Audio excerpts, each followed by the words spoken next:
Welcome to All Those Kings, Good, Bad, and the Ugly. This is our fifth class, and today we're going to focus on probably the most important king of the northern kingdom of Israel. His name's Ahab, for a couple of different reasons. We don't focus on all of them. In fact, if you read through that handout that you have, you'll find that most of them are relatively unimportant, and they all do the same thing. They lead the country in the sin of Jeroboam. And aside from that, it says they all practiced the sin of Jeroboam, then they died. And so we're not going to spend much time talking about them. Last week we talked about Omri. Omri was an important king in the sense that he built the city of Samaria.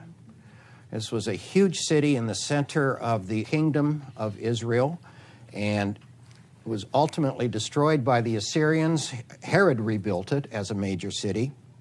But it was in the region of the city of Samaria that the people known as Samaritans in the New Testament resided, and we'll be talking about them a little bit later.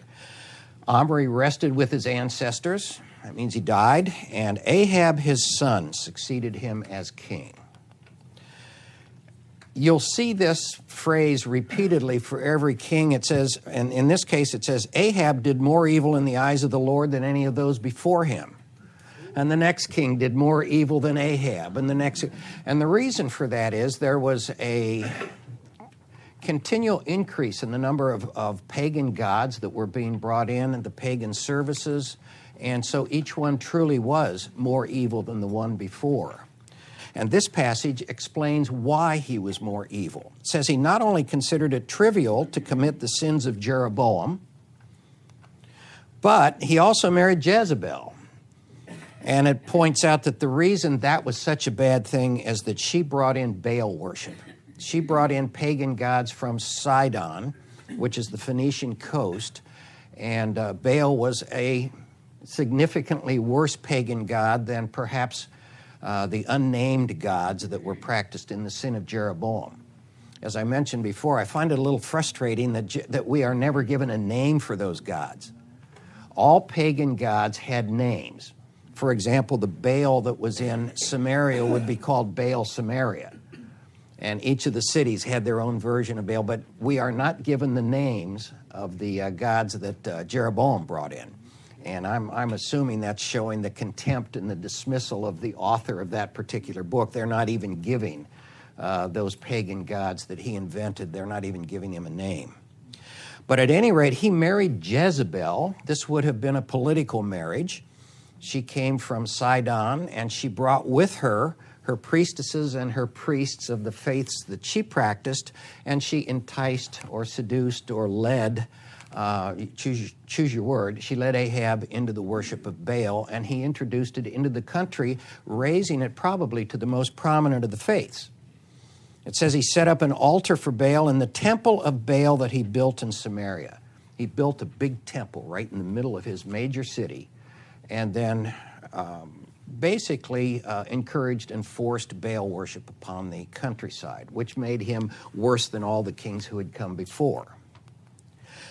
One of the delights for me with modern archaeology is that we are able to, using digital and archaeological findings, we are able to reconstruct what these people probably looked like. And we've been able to get a sense of what Jezebel looked like, and so I thought I would show you that right now.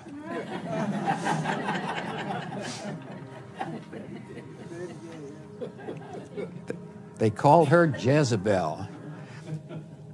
It's Betty Davis, of course. The reign of Ahab, it's kind of a curious presentation in the Bible. He's the most important of the kings of the north for the things that happened. But we only get a few words of him being introduced, and then the Bible immediately goes into the narratives of Elijah and his successor Elisha, and we go through chapters of the book, and then there are a few more narratives about Jezebel and Ahab, and then he dies. So we don't know a lot about him, but we do know what the effect of his reign was. And among the various things that are important in his reign, first of all, the introduction of Baal worship by Jezebel, the iconic evil woman, one of the two worst women in the Bible, in my opinion. Who was the other one? Anybody? Delilah, absolutely, Samson and Delilah. But Jezebel was certainly worse. She introduced Baal worship, and by introducing that into the countryside, Ahab led them even further astray. There were chaotic international events during this time. You have the Northern Kingdom, which came into existence at a time when there really weren't outside threats. But by the time of Ahab, we're looking at a period of time, maybe 70 or 80 years after the death of Solomon. Things have changed dramatically. The Arameans have increased in strength, and they're beginning to attack. And then we have the terrible, terrible empire of the Assyrians way off to the east. And they're slowly beginning to spread westward, and over the next 40 or 50 years are going to pose a significant threat to the divided kingdoms. A truly marvelous apologetic tool in this particular book is the ability to attach a real date, an actual year, to the death of Ahab, because he's mentioned in Assyrian records. His successor, a couple of kings later, a fellow by the name of Jehu, is also mentioned in the Assyrian records. And with those two dates and being able to use the Assyrian calendar and the mention of those two, we know when Ahab died and we know when Jehu took the throne. So you have the death of Solomon, you have the destruction of Jerusalem, and then right smack in the middle we have two really solid dates that we can count up and back with. And so this is very important as an apologetic tool. And finally, we have the narratives of Elijah and Elisha, his successor, Elijah being one of the greatest of the old prophets. After they tell us that Ahab was such a bad person because he married Jezebel, who introduced Baal worship, the Bible immediately jumps to Elijah the Tishbite. And this is a little bit frustrating because we get absolutely no information about who he was, where he came from, how he was called, why he is speaking to Ahab. We are simply told that a man named Elijah the Tishbite came in and spoke to Ahab. And it says from Elijah the Tishbite, he's called a Tishbite, incidentally, because he's from Tishbe, a little town in Gilead, which is on the western edge of Jordan today, the modern country of Jordan. Elijah the Tishbite said to Ahab, "As the Lord, as Yahweh the God of Israel lives, whom I serve, there will be neither dew nor rain in the next few years, except at my word." Now, you have to think about the cultural situation at this time. This is probably 70, 75 years after the death of Solomon. The priests of Yahweh, the priests of the Lord, were driven from the land when Jeroboam took the throne. And they've been worshiping the sin of Jeroboam for 2 or 3 generations now. That's the religion of the land. And now Ahab is bringing in a new god, Baal. But there must have still been some secret worshipers of Yahweh. Or these prophets that were coming up perhaps were functioning as missionaries from the south trying to reintroduce the worship of the Lord. But we find out that there are still people practicing the worship of the Lord, the Yahwist faith, at this particular time, even after all these generations of being driven from the land. And he's saying there's not going to be any rain until I say so. This is Elijah speaking, meaning the Lord has instructed me to tell you that there's going to be no rain, and it won't start again until he tells me to tell you that it's going to end. It'll come from my word. In other words, a demonstration of the power of the Lord. There's going to be a drought as punishment for the things that have been happening here. As an aside, during New Testament times, it was basically believed that Elijah would return in times of crisis, and he was regarded as perhaps one or two greatest of the old prophets. And we see the name of Elijah constantly cropping up in the New Testament writings. For example, the Jews of Jerusalem asked John the Baptist, "Are you Elijah?" See, they're wondering if he has finally returned. They have been assuming that he would come in difficult times. These were difficult times with the Romans. We have Jesus saying, "If you are willing to accept it, John is the Elijah who was to come." And then again, to show the importance of Elijah in the faith, during the transfiguration when Jesus went to a high place, it says that he was speaking with Moses and Elijah, probably the two most important figures in the ancient texts. So Elijah was an important individual, and we have absolutely no idea who he was, where he came from, or how he was called. We simply know that he appeared, and then these things take place. Now, we then have we have chapters of information about what Elijah did during the time of the drought. He had to flee and hide because Ahab and Jezebel were intending to, if not drive him from the land, possibly kill him. Jezebel was killing the various priests of Yahweh. But he ended up in Sidon in a pagan area with a widow and stayed with her for a while. Food was provided by the Lord. Her son died, and he resuscitated the son. We get a sense of his power through the Lord at this particular time. And then it says, after a long time, in the third year, now remember we talked about that a couple of weeks ago, the first year might have only been a couple of days. The second year would have been a full year, and then he's in the third year, maybe a couple of days. So there's been a lot of disagreement about whether this is a 3-year drought or a 2-year drought or two. There are literal articles written about how many days it was, and that's kind of silly.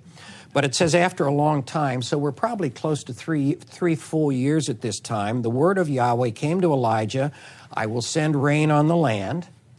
And so Elijah went back to confront Ahab and say the drought's going to end. This has been a demonstration of the power of the Lord. And then he throws down the gauntlet, challenges the priests of Baal to a contest. And this is why this was never made into a movie, I don't know, a Bible movie in those days. He says, meet me on Mount Carmel and bring the 450 prophets of Baal and the 400 prophets of Asherah who eat at Jezebel's table. Jezebel had brought in all of these priests of Baal as well as priestesses for the goddess Asherah, who basically is the consort of Baal. All of the pagan gods were male and female paired up, a god and a consort. So she has all of these with her. They've been scattered through the countryside to provide religious instruction to everybody. And he says, I want you to bring all those people up on Mount Carmel. I'm challenging you to a contest. And they're promoting this. This is unusual, too. You don't normally see, well, certainly not in the New Testament, Jesus never promoted his miracles. People would say, show us a miracle, and he never did it publicly. But Elijah is saying there's going to be a big show. I want everybody there. So Ahab sent word throughout all Israel and assembled the prophets on Mount Carmel, which is a true high place. It is one of the highest places in Israel, and so there would have been altars through the years up in a place. It was a true high place as well as being a place of altars. The little shrines along the road were called high places because they were places of worship, but this is a true high place. And he goes on to say, you call on the name of your God, Baal, and I will call on the name of Yahweh. The God who answers by fire, he is God. We're going to have a contest. And what they did was he allowed the Baalists to go first. It says they came from all over the country. Everybody was gathered there to watch the show. They had an altar up there for Baal, almost certainly. Because, again, this was a high place. This is where all religions would have built an altar. There had been an altar to Yahweh up there, but it had fallen into disrepair, we'll see in a moment, because the priests of the Lord were not allowed to worship up there, and so the altar had fallen into disrepair. But they built the altar, they put the wood on it, they sacrificed the bulls, they piled up the offering, and then they were to call fire down from heaven. And that would be the demonstration of the God's power. And they had been dancing and chanting and whipping themselves and cutting themselves with knives and spears, which was the practice of pagan religions. They'd been doing this all morning, and we have this passage that can only be described in colloquial language as trash talk. Elijah began to taunt them. Shout louder, he said. Perhaps he's deep in thought, or he's busy, or he's traveling. Maybe he's sleeping and must be awakened. In other words, he's saying this is not a God. He has all the human attributes, and he's not doing anything. He's not listening to you, and he has no power. Now, for me, the great fun is looking at alternatives and interpretations that have not been sanitized from the original Hebrew. This has been, in my opinion, slightly sanitized. If we're talking about trash talk, we're not going to talk about fairly benign behavior, are we? This particular word, busy, which we have in our NIVs, is a reasonable interpretation, but there are other interpretations that can be used depending on the context. And the King James Version says maybe he's pursuing, and I don't really understand that. It doesn't seem to make a whole lot of sense. The American Standard said maybe he's musing. That's getting a little bit closer. But in our ESVs, the very Bibles that we use here, it says maybe he's relieving himself. If you're going to make fun of a God, you're going to use some language that perhaps is a little bit earthy, and I like this a lot, and because it's in the Bible that we use, it's entirely appropriate. And it points out that there was no response, no one answered, no one paid attention.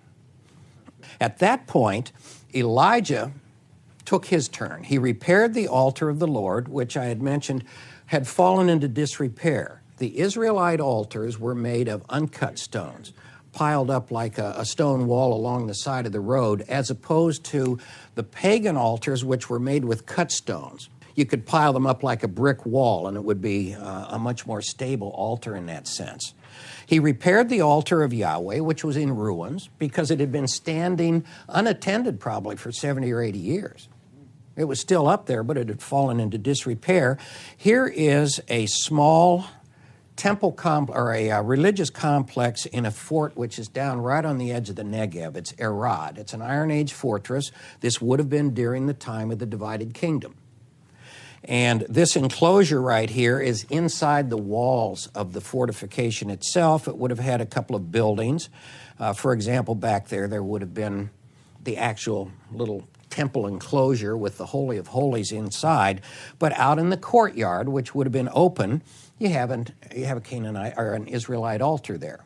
And if you look at the altar a little bit closer, you can see, now this is reconstructed, of course, but it's made with the stones that were piled in the area, in the ruin. It was just rebuilt with the uncut stones. And just as a little aside, there are a couple of ways. If you're interested in the archaeology, there are actually two ways you can tell that this is an Israelite sacrificial altar. Number one, of course, is the stones that you see there. And the other is to look at this little sign right there that says sacrificial altar. And if you're leading a tour, the first thing you do is you run over and you check the sign out, make sure what you're looking at, because somebody will read that and say, wait a minute, you got it wrong. So now, he called upon the Lord, and it says, the fire of the Lord fell and burned up the sacrifice, the wood, the stones, and the soil, and also licked up the water in the trench. Now, what he did to demonstrate the power and also to show that he did not cause the burning of the altar, he had them pour water on it 3 times and soak the offering and soak the wood around it. And then the flames came up, fire descended from heaven, and this has become a feature of religious art. I always like to show you a couple of these. This one is actually a charming picture. You know that the artist had never been to the Holy Land. The reason they did these was to demonstrate to the people of their time, the Renaissance and later, the church attendees were almost always illiterate. So they would hear the stories in the church, and then you'd have the various events depicted in the stained glass windows and in the various paintings around. And this is to show fire descending from heaven. The artist, who had never been to the Holy Land, has drawn Mount Carmel, which is the top of a plateau as a valley surrounded by mountains. There's a little bitty lake off there on the left, and then I'm not sure what that water is off in the distance, whether that's supposed to be the Sea of Galilee or whatever. But you have Ahab right there wearing his Western royal robes. And then, and they did these as kind of a cartoon. They would show all of the events of the story in the same picture. so that you could follow the events. You'd move from this to that. And so right here you have the priests of Baal with their altar, and they're doing the dances and whatnot. And one of the things that you can do, if you look into the culture, we can actually identify the dance that they were doing by the way it's depicted here. In fact, most of you probably did the same dance when we were young people. You put your right foot in, you take your right foot out, you put your right foot, you do the hokey pokey. And then over here we have Elijah. He's wearing his robes and praying. And you can see the altar that's been built, and actually that's not archaeologically correct, but there's water around it and so forth. And then fire is sent down from God, and it's consumed. So it's a wonderful picture, and it does get the message across, and I think this particular one is charming. Now, when all the people saw this, they fell prostrate and cried, Yahweh, He is God, Yahweh, He is God. This, you have to conclude that at least they were familiar with the worship of Yahweh as an alternative faith. They're worshiping the sin of Jeroboam. They have Baal around, but they must have known that there was another religion that their great-grandparents had observed, and there were probably some of them who were secret worshipers at the time, but they've just had a demonstration that the God they were worshiping is not God, and the God that Elijah is promoting is God. So that's what they're saying here.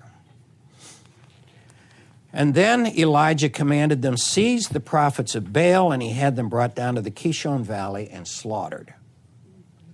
Now, there are a couple of reasons for this. First of all, I think he's trying to eradicate Baal worship as much as he can. There were other priests. It obviously failed because Baal worship continued, but he had killed many hundreds of the pagan priests and prophets who had shown up on Mount Carmel there. But if you look back in Deuteronomy, there is an instruction here that a false prophet must be put to death because he has tried to turn you from Yahweh your God. You must purge the evil from among you. So these are instructions that they received at Mount Sinai during the Exodus, and they're being told that when you have these false prophets, you have to kill them. You have to. Yes, question. What was Jezebel doing in the meantime as everybody's getting slaughtered? Well, we're going to see in a moment. She's back in a small town called Jezreel, which is down near the Jordan Valley. Samaria and Mount Carmel are fairly high areas, but if you went about 25 miles towards the Jordan River and the Rift, there was a small town there, very low, that was much warmer in the winter, and so that was kind of the winter palace of the various kings. They went from Samaria, which could be cold, down to Jezreel, just 20, 30 miles away, and it might be 30 degrees warmer. And she's down there, and we're going to see what her reaction was at that particular moment. Here is Mount Carmel, and I thought you might want to see what it looks like from the side. As you look up to it, you can see it's a plateau. The Mediterranean is just off to the right. This ridge of hills, which is flat with a plateau, runs right into the Mediterranean. They couldn't even get a road around it for a long time. There's a pass through it just off to the left in this picture. And it's assumed that the place where Elijah had this contest would probably be about that area, which is the highest and the most lush part of Mount Carmel. Now, the Kidron Valley, again, you have to understand the usage of words. When they talk about cities and valleys and high places and mountains and so forth in Israel, they're talking about things that we might call hills and gullies. The Kidron Valley is a tiny little river, course of a stream that has water in it when it rains and doesn't have water in it when it doesn't rain. And it's right there at the base of Mount Carmel. But he had all the priests taken down off the top so that when they were slaughtered, there would not be blood on the high place where you would worship Yahweh, worship the Lord. And then the rain came. It says the sky grew black with clouds, the wind rose, a heavy rain came on, and Ahab rode off to Jezreel, to that town about 25 miles away. But Elijah was inspired. It says that the power of the Lord came upon Elijah, and tucking his cloak into his belt. He's wearing robes that go down way below the waist, and you tuck that all up and stick it inside your belt so that your legs are free, and he ran. And he beat Ahab back to Jezreel. Now, this is only 25 miles. We're talking about marathon distances, and marathon runners today do that in about 2 hours. But Ahab, with his chariot, the horse would be having to pick his way down off the top with the rocky stones and the roads and so forth, and it would have taken him even longer to get back because he really wouldn't be in a flat place where he could gallop with his chariots and his horses. So this is entirely reasonable. Ahab was trying to get back to town to beat the storm, and Elijah would have gone straight down and then across the plain and arrived before Ahab. Just to show you what this is, Israel had been divided into 2 parts there, and that's the outlines of the area. But if you look at the area where Mount Carmel was located, there's a ridge that runs up Israel, as you see there, and it kind of curves, and you have the plain along the Mediterranean Sea, the coastal plain, and then you have the foothills, and then the area at the top of that long ridge is where the Israelites lived. All of the various cities, Jerusalem and Hebron and Samaria, all of them are up in that hill country. And out at the very tip there is where Mount Carmel was located. And again, if you look at it from that direction, looking to the south, this is the view that I showed you before. So Ahab got back, and it says, Ahab told Jezebel everything Elijah had done and how he had killed all the prophets with the sword. Now, these are people that she's brought from Sidon. These are her people. This is her religion. And she was furious, as you can imagine. And she sent word to Elijah to say, may the gods deal with me, be it ever so severely, if by this time tomorrow I do not make your life like one of them. In other words, the gods can treat me any way they want to if I don't fulfill this oath, but I'm going to see to your death sometime as quickly as I can. And she meant it. She was going to kill him. It says Elijah was afraid and ran for his life. Now, we are told he fled south for 40 days and 40 nights. That may be an actual 40 days, but we see that a lot in the Bible, and it's basically a symbolic number, meaning at least 40 or the fullness of time or a generation. It can be interpreted various ways, but he fled. Strengthened by food from an angel, he traveled 40 days and 40 nights until he reached Horeb, the mountain of God. And if you read through Exodus, you know that Horeb and Mount Sinai are the same place. They're different names.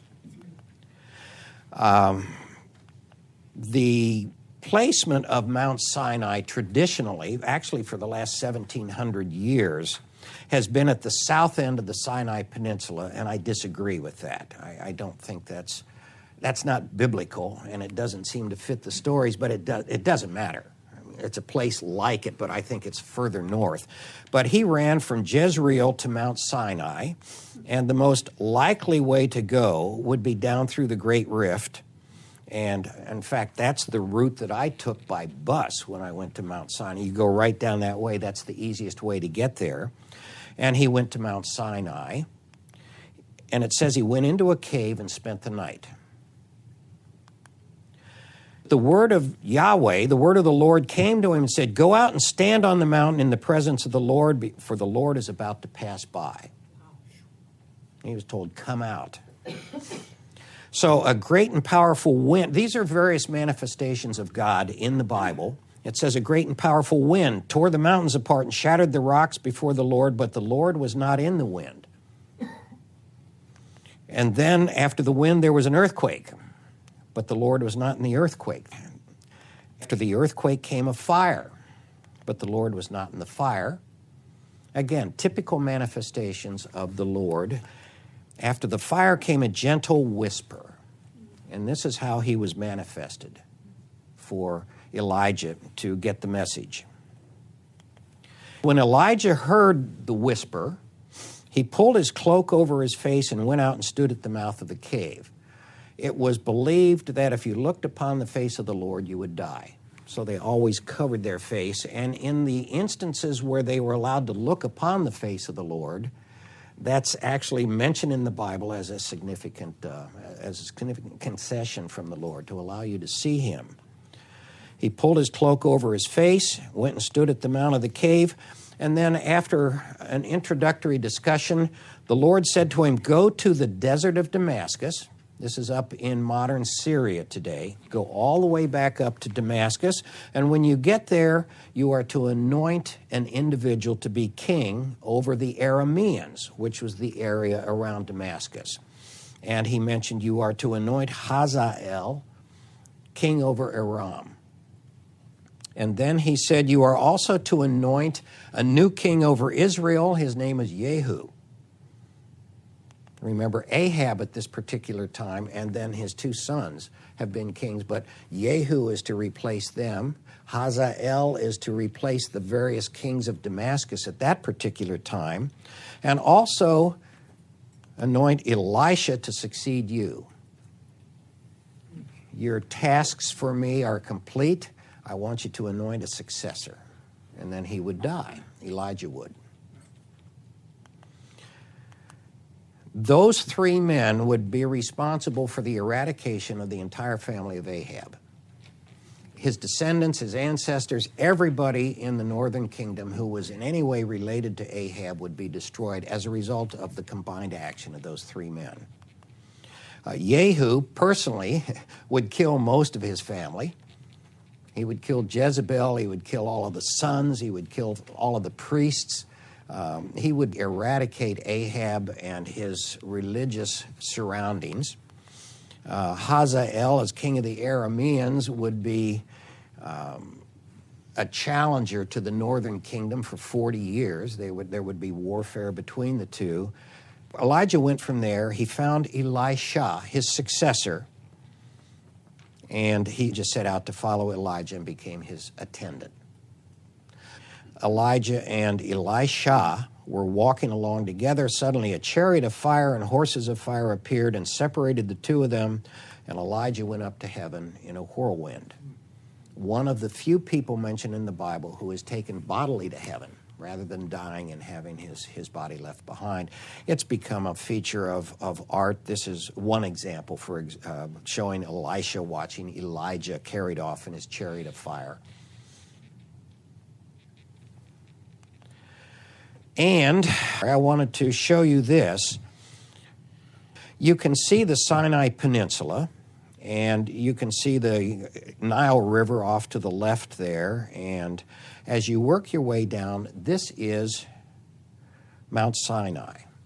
This is Horeb, the mountain of God. And you can see it. This is on Google Earth. Here is Mount Sinai.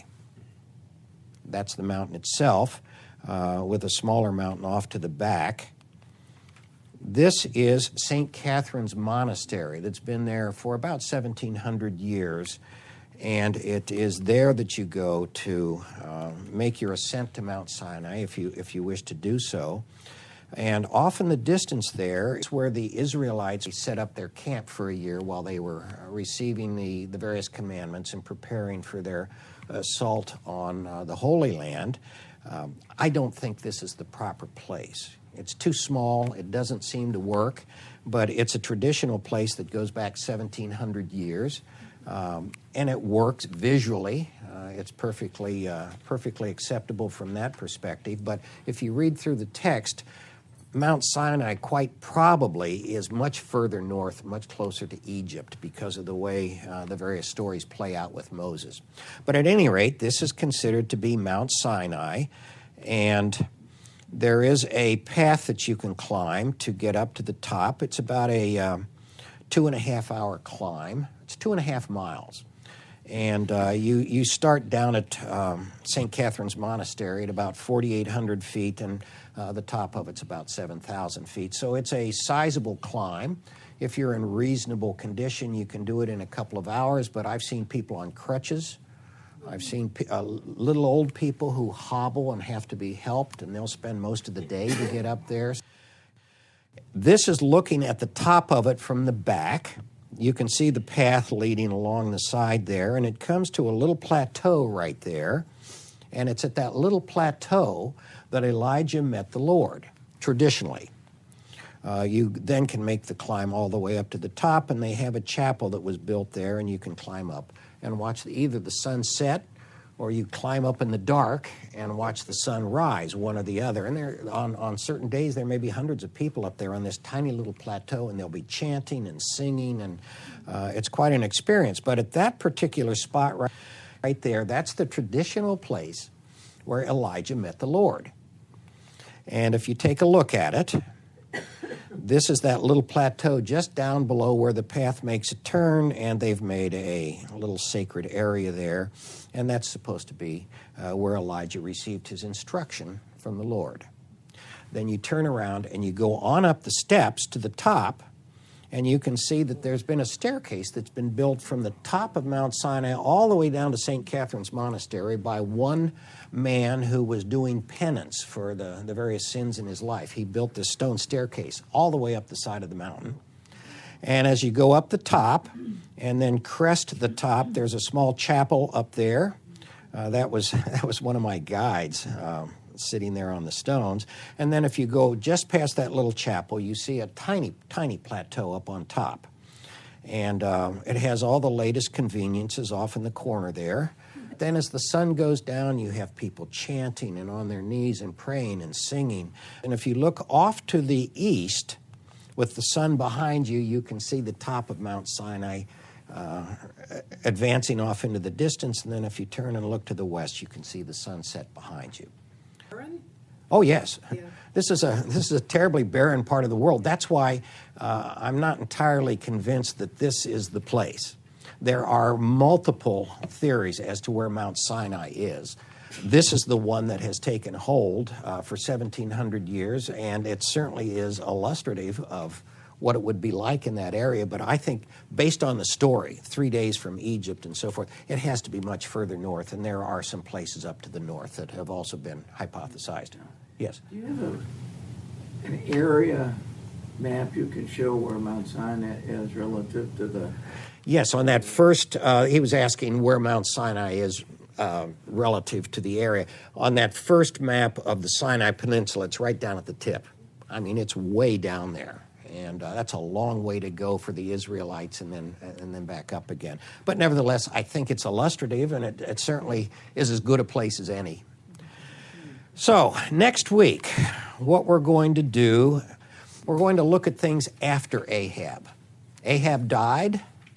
His two sons took the throne for the next couple of years, and then Jehu, that we just met, came in and destroyed the entire line of Ahab.